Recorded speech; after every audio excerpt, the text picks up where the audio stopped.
cristianismo é a religião com o maior número de seguidores do planeta. Estima-se que hoje em dia mais de 2 bilhões de pessoas sigam a fé cristã. Sua figura central é Jesus Cristo, Filho de Deus e do Espírito Santo, enviado à Terra para salvar a humanidade de seus pecados. Jesus deu sua vida na crucificação e ao 3º dia ressuscitou e subiu aos céus. Os cristãos acreditam que ele vai voltar para o dia do juízo final e a salvação dos que merecem, que serão premiados com a vida eterna. O livro sagrado do cristianismo é a Bíblia, e sua organização eclesiástica é bastante hierárquica.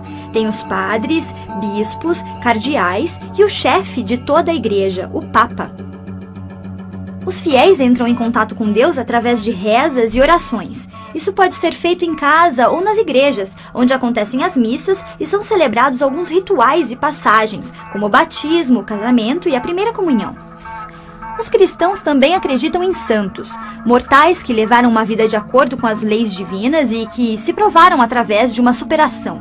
Eles são beatificados pelo Papa e deixam o status de mortais para se tornarem figuras divinas.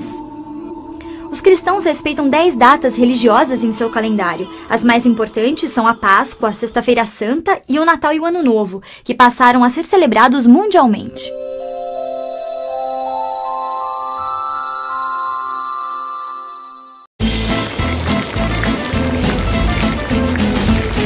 E o último vídeo foi justamente para a gente dar uma introdução para o tema de hoje, que vai ser Igreja Católica. Como ela foi criada e por que o Império Romano acabou adotando o cristianismo como religião oficial. Como assim? O Império pode sair mudando assim a religião e já era? Não é como se eles tivessem feito uma reforma religiosa do nada. Rolou muita treta antes do Imperador Constantino estabelecer o Edito de Milão e aceitar ser batizado. Teoricamente, essa história toda teria começado com a vinda de um cara chamado Jesus. Só que até hoje muitos estudiosos nem sabem se ele realmente existiu, se foram vários caras misturados nas escrituras, e ninguém sabe direito como que ele era. Lógico que sabe, tem Jesus em todo canto, texto, Bíblia, tá no Facebook, tá na rua, tá no para-choque de carro. Mas acontece que esses documentos não são vistos como uma fonte histórica confiável.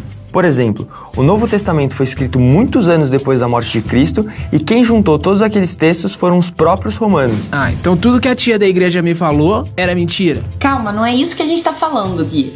O que a Igreja Católica adotou e prega como verdade é um conjunto de crenças que faz parte do cristianismo. Só que o que a gente está querendo mostrar é que nem todo mundo vê a história dessa forma. Mas claro que não tem problema nenhum você acreditar nisso se você segue essa religião. Vamos assumir que o Jesus bíblico de fato existiu. Segundo os 4 evangelhos canônicos e as epístolas paulinas, o filho da Virgem Maria iniciou sua pregação depois de ter sido batizado no Rio Jordão. Na época ele devia ter tipo uns 30 anos. Que? 30 anos? O que Jesus ficou fazendo até lá? Treinando pra ser Deus? Sabe que eu não sei? Eu acho que ele foi carpinteiro. Mas enfim, depois disso, Jesus teria começado uma viagem pela Judéia, onde ele passava uns ensinamentos que ele acreditava e ajudava doentes, fazia várias coisas. Mas ele não era o único, tinha vários caras que faziam isso nessa mesma época. Afinal, estava na moda ser profeta. Só que essa festa acabou rapidinho quando ele foi preso. Os textos dos evangelhos diferem muito nessa hora, mas o resultado desse episódio é unânime entre eles. Jesus acaba condenado por Pôncio Pilatos, um governador romano, e recebe a punição padrão da época, a morte na cruz. Mano, vai mais devagar, pera aí. Ele tava livre, leve, solto, pregando as ideias dele por aí. Como que o tempo fechou assim tão rápido? Imagina só a situação, Gui. Se a história foi assim mesmo, tinha um monte de gente com motivos para odiar Jesus. Jesus era judeu, por isso tanta semelhança entre as duas religiões. E no começo, teoricamente, ele pregava para os judeus. Então vários judeus viram ele como um impostor e não como o Messias que ele se autodeclarava. Segundo, se as ideias que Jesus pregou eram iguais ou até mesmo parecidas com as escritas no Evangelho, os romanos tinham todo o motivo do mundo para querer que ele desaparecesse do mapa. Sair por aí negando que o imperador deles era um deus vivo era bem subversivo para a época. Ah, então não era todo mundo que curtia Jesus. Depois que Jesus morreu, os seus discípulos se juntaram. Tudo bem que não eram tantos seguidores assim naquela época, mas eles se reuniram ao redor de Pedro. E aí eu vou falar uma coisa que é meio minha opinião. Sabe quando a pessoa tá viva e ninguém liga? Mas aí quando morre todo mundo fica tipo, nossa! Eu acho que rolou um pouco desse efeito com Jesus, sabe? No começo, o cristianismo não era tão diferente assim do judaísmo. Quem mudou isso foi um cara chamado Saulo de Tarso.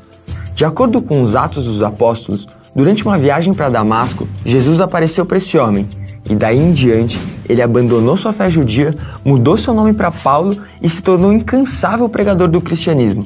O cara viajou até para a Ásia Menor e para a Grécia na função. Ele começou a pregar para não-judeus, quer dizer, para qualquer um da população. Ele aboliu o pacto de circuncisão dos judeus, que era menos uma barreira para entrar na religião, né? E aí que foi uma religião que começou a agregar muitos seguidores. E o Império Romano começou a prestar mais atenção nisso aí. Pedro e Paulo, que mais tarde se tornaram São Pedro e São Paulo, foram martirizados e mortos pelo imperador Nero. Martirizados? Tipo torturados mesmo. Quando o Império Romano começou a perseguir os cristãos, a coisa ficou muito feia. Eles davam cristão pra leão comer, queimavam cristão, penduravam na cruz. Rolou uma perseguição feia mesmo. O doido é que isso só fez com que o número de cristãos aumentasse. A crença deles tinha uma simbologia muito poderosa e um caráter totalmente universal. Quando essa ideologia começou a repercutir entre as camadas mais pobres do império, os mais humildes começaram a ousar questionar os romanos em vários aspectos. Mas aí vai de novo uma opiniãozinha minha.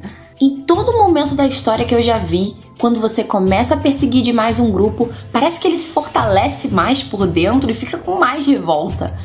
Então, os cristãos se recusavam a servir o exército, se recusavam a vangloriar o imperador e até a se misturar com os outros que não eram cristãos. Aí chegou um momento em que os romanos desistiram e decidiram mudar de estratégia. Apesar do imperador Constantino só ter aceitado o batismo no seu leito de morte, todos os outros imperadores que se seguiram a ele foram cristãos e com Teodósio o cristianismo ganhou o estatuto de religião oficial do Estado. E tem também uma questão essencial aí. Quando Pedro e Paulo decidiram montar a Igreja Católica, eles se inspiraram na própria organização do Império Romano. Na hora que eles foram criar as hierarquias eclesiásticas e tudo mais. E justamente por causa dessa organização segmentada, e foi muito mais fácil para o Estado e para as classes dominantes tomarem conta e se aliarem à Igreja Católica. Você não tinha me dito que o Império Romano do Ocidente caiu em 400 e alguma coisa depois de Cristo? Se a Igreja Católica estava tão amiguinha assim dos romanos, isso não quer dizer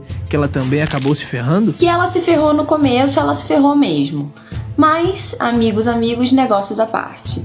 A Igreja Católica sobreviveu à queda do Império Romano Ocidental e mais, acabou virando a organização mais poderosa da Europa durante os anos que se seguiram.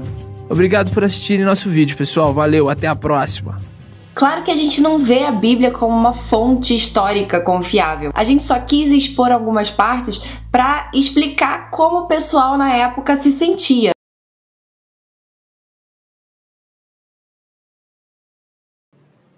Hoje a gente veio entrevistar aqui o Padre Paulo e vamos fazer umas perguntas para ele, pro senhor aqui em relação à Igreja Católica e à religião. A primeira pergunta: o senhor foi criticado quando entrou para a Igreja Católica? Não foi criticado. Nenhum tipo de preconceito. Como é sua rotina? Como é sua rotina? Rotina de dia a dia. Não tem. Não? Cada dia é uma coisa. Qual é a sua opinião sobre o atual momento que vive a religião aqui no Brasil? É bem difícil. Principalmente porque a religião ela não quer separar da vida.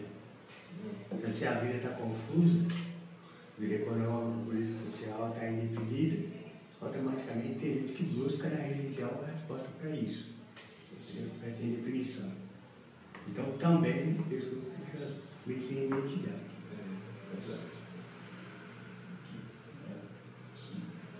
Como você define a Igreja Católica? A igreja existe para pregar a pessoa de Nosso Senhor e levar diante do mundo a palavra dele. O papel da igreja é ser pontífice.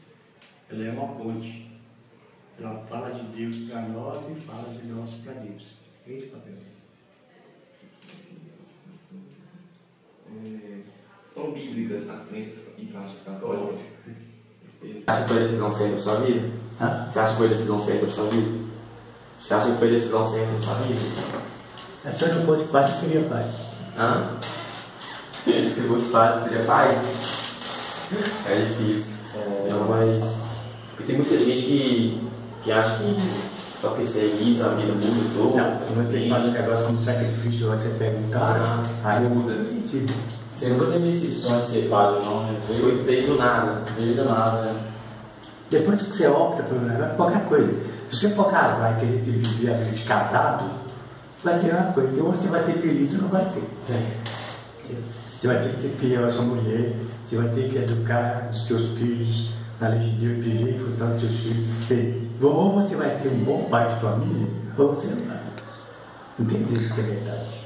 Ou você assume que a sua vida ali mudou, ou você não assume. Então é uma coisa clara. Quando eu assumi ser padre, eu abri mão de muita coisa, abracei outras. Quando você abraçar essas outras como imposição, Qualquer coisa que vocês vão fazer sem querer mesmo, que eu sou obrigado. eu tinha um exemplo de casal. Se você casa, tem gente que até hoje é casado, mas não devia ser casado. Porque no caso, passou a morar. Eu tentei buscar gente que semente só ou igual a relação filho. Filho é uma coisa que muitas pessoas, tem muitos casais que tem a união ainda, questão do filho, acha que segura o casamento, mas na verdade que não é casamento, só morar junto. E mesmo os filhos, você não educa os filhos, você está ali com os filhos, preocupado em criar, as mulheres que dão muito trabalho, outra coisa é você ter. Meu filho, minha filha, você está aqui, é porque eu, seu pai e sua mãe nos amamos, nos unimos para gerar. Não é por acaso que você está aqui. Tudo é propósito, é totalmente diferente. Esse é o caminhado que o senhor seguiu. Então, assim, qualquer coisa que você abraça definitivo, se você coloca uma posição, olha, agora se você para porque quer, que o negócio, então, você para e casou, você abraçou a missão, mas se você vai ser fiel a ela ou não. Você